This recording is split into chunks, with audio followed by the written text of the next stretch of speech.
Welcome to Friday the 13th in Review. In this series, I'll be going through and reviewing each movie from one of my personal favorite film franchises, Friday the 13th. That's a lot of F's I just used right there.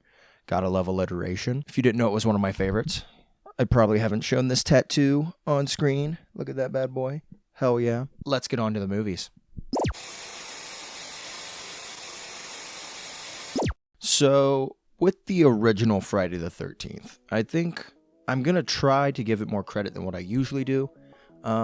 Personally, I'll be very straight up. It is not one of my favorites, probably one of my least favorite Friday the 13th movies. But I know that it's important because it sets a lot of the groundwork. The success of this movie is what allowed them to create the franchise that I love. Well, to be fair, the success of some movies before it allowed this movie to be successful. Because, let's be honest, if it wasn't for like Halloween, this movie wouldn't have done very well.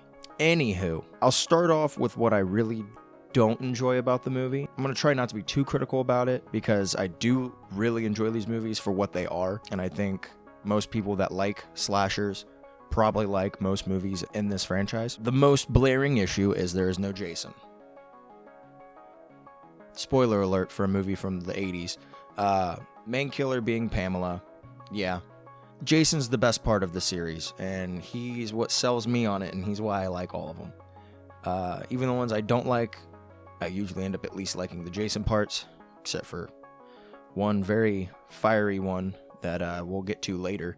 I just think the story, the writing, and I know we're talking about Friday the 13th writing, the whole whodunit story they tried to weave around Pamela is just done so poorly. They don't leave any breadcrumbs or a trail or hint of any kind that I really think it could be Pamela. You can fucking guess it, because, yeah, that's kind of an obvious guess, but I feel like for a good mystery, which this one's kind of trying to be, you need to give the opportunity for your audience to figure it out themselves for it to be done properly, in my opinion. Yeah, I'm not going to talk too much about Friday the 13th's writing, but that's something that stands out as, I think, objectively not good in this one. The end confrontation, I think, is one of the weakest parts of the movie. The choreography, the lighting, the cinematography, all just seems like it was so rushed. And I know the movie was rushed because they were trying so hard to get this out and just make money off of it. It's just very obvious signs of the budget and the production environment that they were most likely in, just trying to cram this movie together and get it out. I really think the movie's only at its like most laughable at the end, where Pamela and Alice are like running back and forth. It's just adding more cuts and trying to light it a little bit, maybe a little bit of choreography so they're not just like obviously like would just make it so much better. There were even some times where the shot seemed out of focus. It's so rushed out. That's really my biggest complaint about this one. Some things that I like. We'll end on this review with some things that I like about it. It's Kevin Bacon's first movie. I like Kevin Bacon. A lot of us like Kevin Bacon. He's, I think, a horror icon, mainly because of this movie and Tremors. He just did one last year that I didn't see. They / Them. I don't have any opinion on that. I want to see it. I just haven't. What's another good thing about it? I've got a list up here. The score. I think they get the score right in it. It's simple and it's to the point, which most likely it's simple, not intentionally, but because of the budget they put into the score. But I like it. Yeah. It sets the groundworks for the series, so I'll give it some credit for that. But Friday the 13th Part 1 is not one of my favorites. The verdict of this is, the original Friday the 13th is a very obvious cash grab trying to hop on the slasher train that Halloween set in motion. It lacks a lot of the heart and passion that I feel from the production and John Carpenter's claim to fame, but I don't think it's terrible. I think it's a very fun movie. In my opinion, it's more fun after the first viewing when you already know it's Pamela, and you can imagine her in these crazy scenarios killing these counselors. But since this is the first one getting reviewed, it will go into our only slot, and it is our first and last movie now, until the next movie.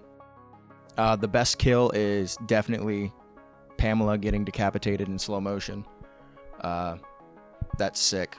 Decapitations are cool. Friday the 13th Part 2 is what we've all been waiting for. It is the one with Jason in it. It's the one I usually start with if I'm ever going to rewatch. I kind of treat Friday the 13th Part 1 as a prequel that you don't exactly have to watch because it doesn't have Jason in it, and it doesn't really fucking matter if you've seen that last one. It will just create more continuity errors for you if you've seen the first one. So let's start off with the bad things. The immediate thing that comes to mind, and again, spoilers for this entire review series, I don't understand how Jenny survives at the end. I think they want to play it off kind of like the dream sequence that they, in this movie, state the ending of the last movie was, but do we believe that it was a dream? I think they were just kind of setting that up for the next movie, which we won't get into because this one isn't about part 3. I think they're just trying to follow that formula again. I think it hurts it because Paul comes out of nowhere and kind of saves the day, and they think they're okay. And then there's a really cool jump scare scene where Jason bursts through without his mask on and slow motion, like grabs Jenny, and then next thing you know, she's okay. Why? Just end with that cool slow motion scene. That's really my biggest complaint. I think some good parts about this, obviously, Jason's first movie, love him. It's sackhead Jason, gotta love the potato sack. I think that's one of my favorite iterations of Jason, is just him with the sack on his head. I know we all love him as Jason with the hockey mask. I've got it on me, like I said earlier. I got the hockey mask. I would love to get the sack on me. Phrasing before I finish. I would love to get the potato sack tattooed on me somewhere. I think that would be really cool. This one seems to establish a bit more of what we're going to see later on in the series. It introduces Jason having a shack that he hides out in, introduces the use of Pamela's head right at the very beginning, which the beginning takes forever. I think the first 5-10 minutes of the movie is just a recap through a dream sequence of what happened in the first movie. So this already short at $1.25 film just took 10 minutes off of it, because you could have skipped that if you had just watched the last movie like I did. Now I get it, if there's a year or so in between, it might be nice to have that, but I don't think it's necessary. But yeah, we see Pamela's head there. They get our first reoccurring character, where it's Adrian King's Alice. She gets killed immediately after taking the world's fastest shower. For some reason, Jason is not at the camp. He left the camp to go kill Alice, which I guess canonically fits because later movies he leaves the camp, much later. But yeah, I try not to care about the beginning of this movie. It just opens up more continuity errors. I think Jenny is actually a pretty likable final girl. I think the actress plays her pretty well. I think the best thing is Jenny and Paul, the head counselor, the guy running the training camp. She's his assistant. They have really good chemistry together. She's definitely the best written character. Those two are the best written characters in it, which I know isn't saying much about Friday the 13th when you talk about writing.